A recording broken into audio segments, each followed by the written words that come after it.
Questions? Yeah, back here.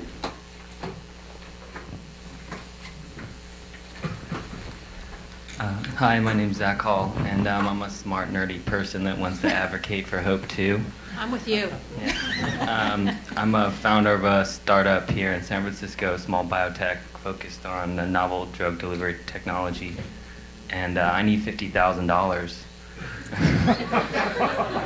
And how do I do that? And this question might be directed more at, certain members of the panel. Any bankers on the panel? How do we get... See Steve after the session's over. How do we as entrepreneurs get the funding dollars into our bank accounts so we can do the innovative research that you're talking about? Thank you.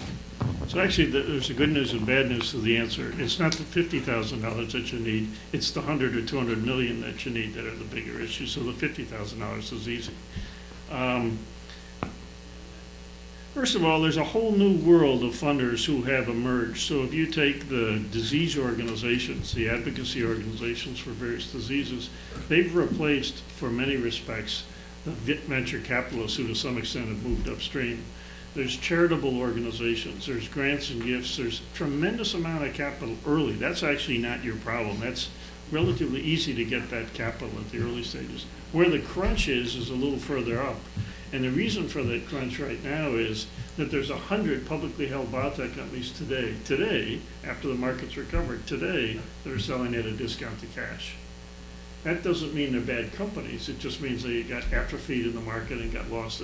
And so you're raising money at a value, and I can buy companies at a discount to cash. And so a lot of the capital has been sucked further upstream, leaving this hole. And so that hole has been filled by people who are as passionate as you are about whatever you're trying to solve. You just have to find them. And they're out there. There are plenty of them out there. Matt, here comes the mic. There. Oh, sorry. My name is Sally Ann Reese, and I was just going to make a comment to the Chancellor because I was actually thinking about a little bit of the disconnect that happens sometimes with very smart, nerdy people, which I totally love because I they mean are that the as a innovators. compliment. I hope no one's... I married one of them. But I think as by nature, most of those folks are very tenacious, but they're not risk takers, and they're not business people. And I would actually suggest that that might be one of the biggest disconnects. And I applaud courses such as Mr. Burrell teaches here to be able to teach them how to do that. But I think it needs to go one step further, and I think that there needs to be some sort of collaboration perhaps with business school students that might have the interest of running the business while the other person on that team runs the science. And it's just a suggestion to you. But since I have the mic, I have a second question. I actually have a question for Mr. Goodman. So we talked about how to engage the graduate students.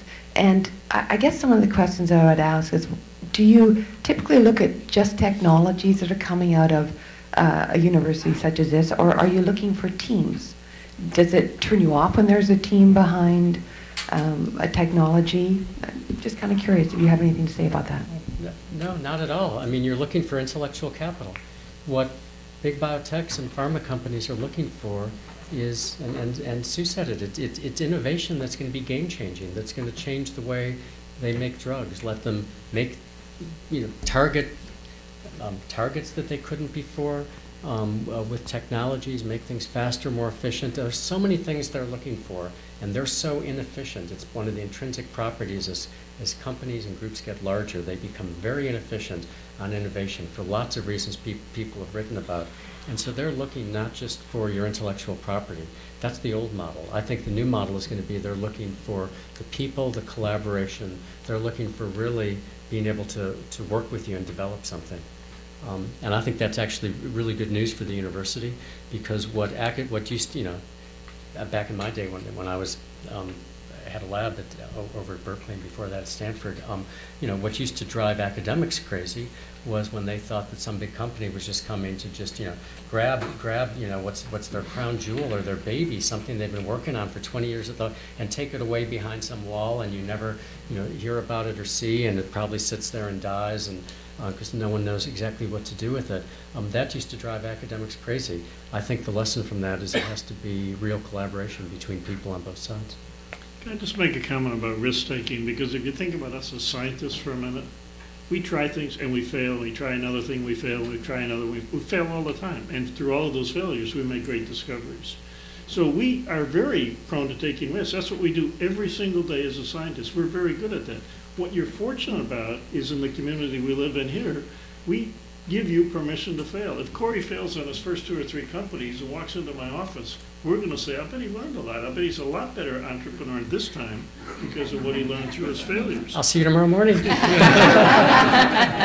So there are parts of the world that don't have that culture. So when I am sitting in Germany, I was in Norway a few weeks ago in Scandinavia, they're very risk averse. They don't tolerate failure. Well, we tolerate failure beautifully. Mm-hmm. And so you live in an environment that accepts failure as a necessary course to get where you're trying to get to. So we're good at that. We're actually very good at it. I don't think that's a gap. I really do think that, and I really appreciate your comments. I think the gap tends much more to be what are the critical questions that need to be answered for the next step?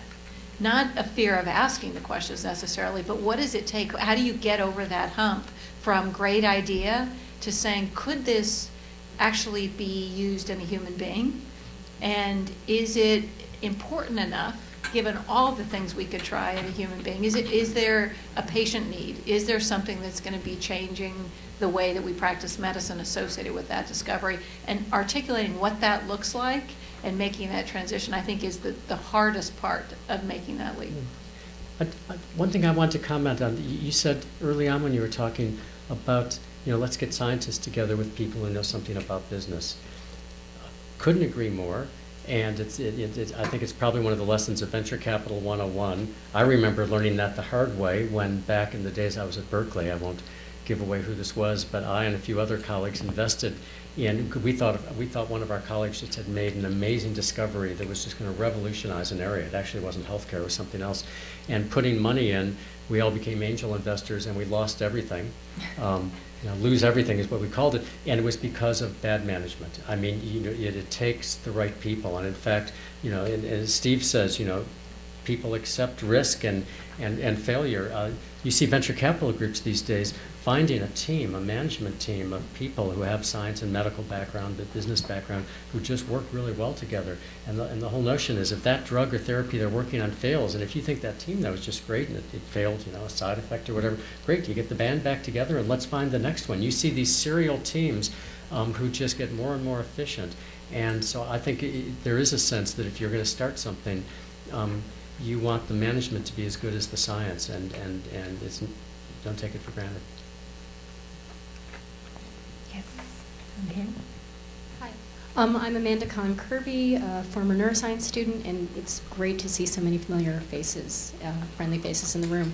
I actually had a question that's a little bit off track, but it pertains to UCSF's excellent track record of reaching out into the community to educate kids in the schools and adult learners and so forth. So what I wanted to know is, as part of your advocacy mission, as you look ahead to the next several years, how are you going to continue educating the next generation of scientists in science, engineering, mathematics, and the skills that they need to be consumers of the new healthcare? Thank you. That's a great question. One of the things that I'm most excited about, and I'm learning all the different things that go on at UCSF, but our connection to the San Francisco Unified School District is very strong and really extends to our reach into the community, not only K through 12, but we also have many, many connections to the community college system and SF State and others. So I think that is strong now, and it also lends us to advocacy, and myself to advocacy at the level of the state to continue to pay for both K through 12 and the rest of the higher education system. But if you have any ideas, I'd welcome them, specifically as how we should change our outreach for science education and math education. Let me make a comment on that also. Many of the graduate students at UCSF are active participants in a program called SEP, Science Education Partnership. In fact, a former student is now Rebecca Smith is now the co-director of that program. And it is it's a passionate interest of many of the students in this program, and so it's very much part of the educational experience of being a graduate student at UCSF to do these outreach programs. After Dr. Blackburn won her Nobel Prize, we had an event for all the first-year students and invited 14 of the SEP students from high school to come and listen to Liz talk about being a scientist. It was pretty neat. They all went during the Q&A and didn't ask anything, and as soon as we were finished, they glommed onto Liz. It was amazing. It was really wonderful. It's to do with attitude of faculty. You know, you've got to continue to have it be where faculty aren't simply training students to propagate themselves. You know, that it isn't just you want your students to go off and be faculty like you, and you want to give them an environment that's in the lab and with other opportunities or seminars and experiences they have, is encouraging them to think about the different kinds of careers and ways to translate things. And I see that happening here. I see it happening at Berkeley. And I just think it's really encouraging, because I think we have made a bit of a change. We can go further, but we've already made a change from a time when you know, people were afraid to tell their advisor that they were thinking of going off to biotech rather than going off to be an assistant professor somewhere. I think you could take a rather interesting page out of Google's management style. I don't know if anybody here has any clue how Google manages, but every employee at Google has a permission to spend 20% of his workday, however long that may be, on doing whatever he wants. And so they give people a permission to kind of free think and be creative, as opposed to be aligned with what Google is trying to do. So 80% of the time as a Google employee, they've got to try and help build Google. 20% of the time they can just be creative and think about other things. That stimulates an enormous amount of kind of entrepreneurial behavior. And so I think one of the models that will emerge is a model that isn't just to replicate what anybody did in their career, but to think about ways in which you can free think and create some things that don't happen. And your luxury is that there are a lot of creative people around here who haven't drunk the Kool-Aid of just doing it the way somebody else does. We'll try all kinds of different things. And what's interesting today as a business model is that it used to be that if Sue or somebody here discovered a great piece of science, we'd hire a CEO and a CFO and a CSO, and we'd build a building, and we'd be doing it. Now if we find a really creative person, we'll say, what is the critical experiment that we need to do that is going to really substantially reduce risk? And after we've done some of that, we may build a company later. And so we're not building companies around every idea today. We're trying to finance or de-risk an idea as a more efficient way to actually get the companies that we build to be more successful. So I think we're changing the business models quite a bit. And you've got enormous permission to be very creative. That addresses, both of you addressed an important part of my question, but the other part of it is, what is our business model for educating these students? Well, I don't want to hype my course, but we actually have a course here. We actually have a course here to do that. So right in this room on Mondays starting in January, we teach idea to IPO. How do you take crazy ideas? And what's interesting is there's 60 or 70 students who compete to get in, postdocs and doctors. Half the people in the room are professors. Okay, I can add to Matt's question. We're both directors of other graduate programs, and a day-to-day issue is how to financially support these programs at this current time, as Sandy brought up. And I think we haven't got a good discussion going about the sort of immediacy of how to think about that, unless the message is that by going out in these creative ways with things that look possibly translatable or ideas, and then the resources that come in through that should then feed back. Is that the message we should be taking away? Well, Jason and I are on all the same committees, and we've discussed this a lot. And actually, it's one of the purposes of this forum to try to explore some new ideas on this. I think if you and I knew what to do, we probably wouldn't need this forum. Yeah, I'm interested in Corey and Steve's. You know, that capital you were talking about earlier, Steve, you know, when you're making the observation, and I think both of you made two observations. One is that there's a need for innovation. I think Corey articulated that really clearly, and Steve, you articulated very clearly that there's money out there. And I think that ability to say, boy, if there's innovation, we need some of the capital to come to fuel the graduate and postdoc programs. So how do you connect that need and that capital to the programs that are going on here? That's really what you guys are asking.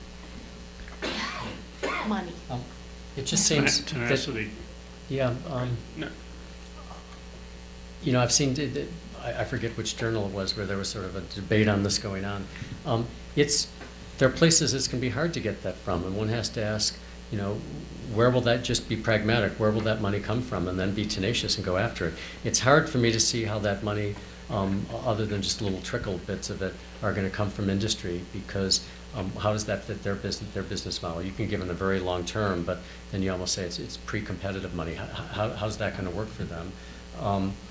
I mean, somewhere it's our society and our government that fundamentally ought to be doing it, and that's what you're admitting is broken down in a way. So I understand the issue. I just don't think one can, you know, if you say, well, industry should provide it, it's back to just saying industry should just provide buckets of money, and that's not what their model for collaboration is going to look like. So let me just say one thing. So in my job, the toughest question I have to answer is, does every idea deserve a company? And you know, you come at it that every idea deserves this, and so I would ask you to think about whether every idea deserves funding, because not every idea does. And so if you go back to what is a problem you're trying to solve, you can find people that are passionate about solving that problem, and it's a real problem, you can probably find funding to do that. But we come the other way. We come thinking that every idea deserves to be funded, and that may not be a valid assumption.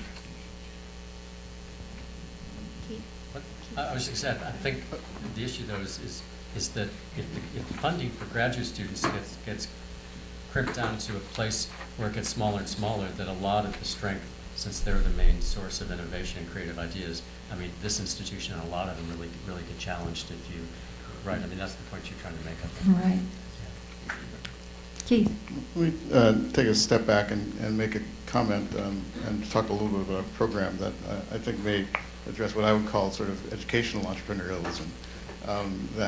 Steve started his comments by talking about the enormous opportunity that we have for biological research to have an impact in the world across a spectrum of huge issues of food and energy and environment and, of course, health, which has been a major driver. But it is the fact that I think that we have an opportunity to, with biological research, with biomedical research at UCSF, has every bit as large an opportunity to make a contribution to biofuels or new agricultural implementation tools that work in an energy company or an agriculture company has. And so we're really looking at the potential impact across a broader spectrum than we have ever kind of expected before. And the question is, are there ways that we can be really moving in a vectorial way toward having that sort of impact, rather than incidentally happening across those opportunities? And so it's within that context that I'd like to talk a little bit about a program that we're trying to start on the education side and get people's ideas about what the breadth of that might be. So we know that the opportunities for career diversity are greater than ever before. When I was training, when you were a graduate student, the next thing that was going to happen is you'd be postdoc. The next thing to happen would be that you'd be an assistant professor at a university. Now the diversity of opportunities is great, and I would say that diversity is really become a responsibility, that we need to be populating a huge spectrum of careers now.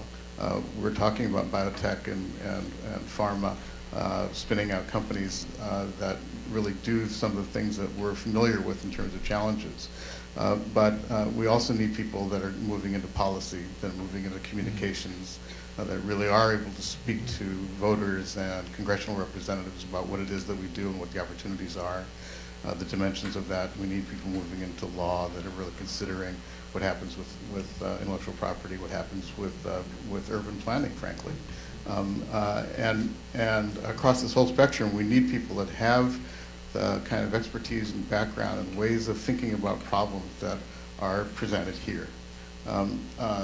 We're trying to start a program called Internships for Career Exploration that will develop a series of internships that will allow our students to go out for 10 to 12-week periods out into the real world and work in this huge diversity of environments.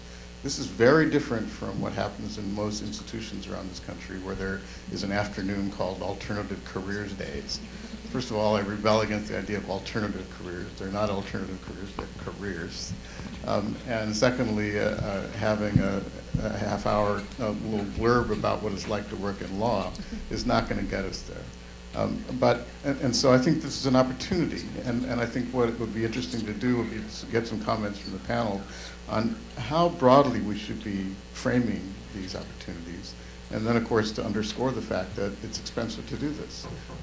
If our students are pulled out of their graduate programs and out of the shelter of their training grants and being paid under our research grants for 10-week periods, how are they going to be supported? So it costs a lot of money. But I think if we do it and do it well and think about it in this kind of broad consciousness way, we have an opportunity within this institution to be able to be populating those really essential areas in the same way that we have with biotech. And this is another way for us to be changing the world in the way that Sue addressed and Steve. And I guess, so the question to the panel would be, how broadly should we frame it? What kinds of areas are needed as perceived in biotech companies or in cities or in merchant banking or what have you, and then really making the point that if we do, I think this is an essential mission, but it's an expensive one and one that also needs support. And in a sense, it's the same kind of entrepreneurialism that has made this place really be at the forefront of its endeavor for a long time. Now on the educational side, where we have this kind of ripple effect that Sue was addressing. Thank you, and if I could have some brief responses. I know we're standing between an audience interested in substantial hors d'oeuvres, and we can continue some of these Keith, discussions. I have one brief reaction to what you just said, just because for the time I was at Genentech, one of the most challenging issues was talent. Always looking for who is the most talented person for any job, vice president job, senior director, director jobs.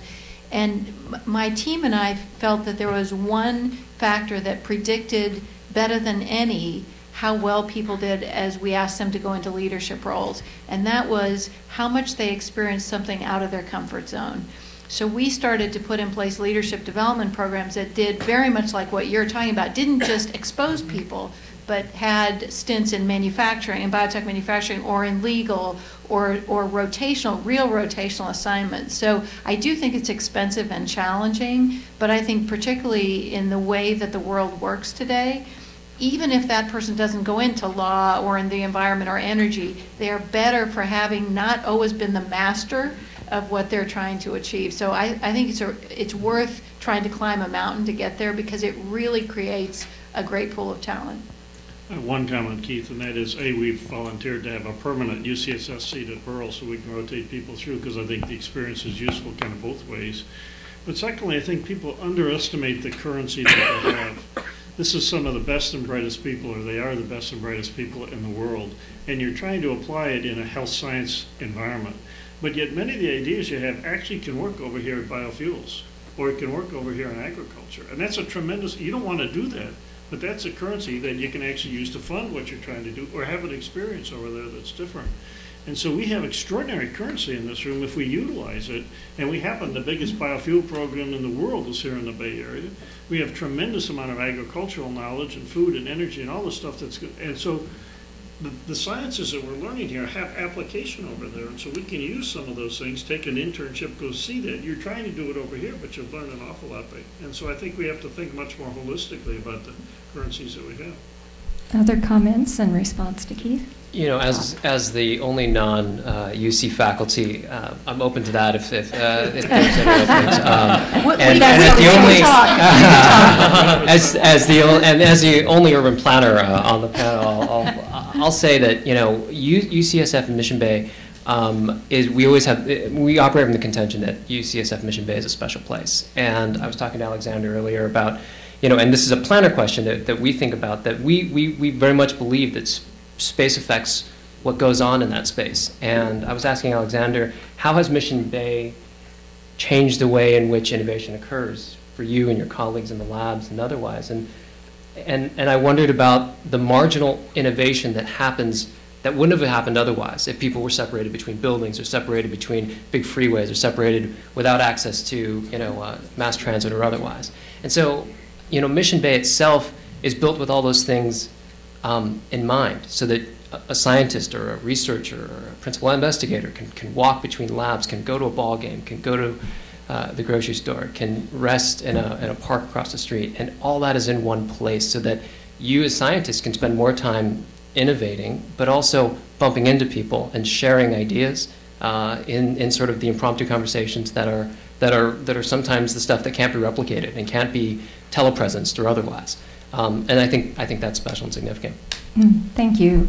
And let's give our panelists a round of applause. Thank them for their comments.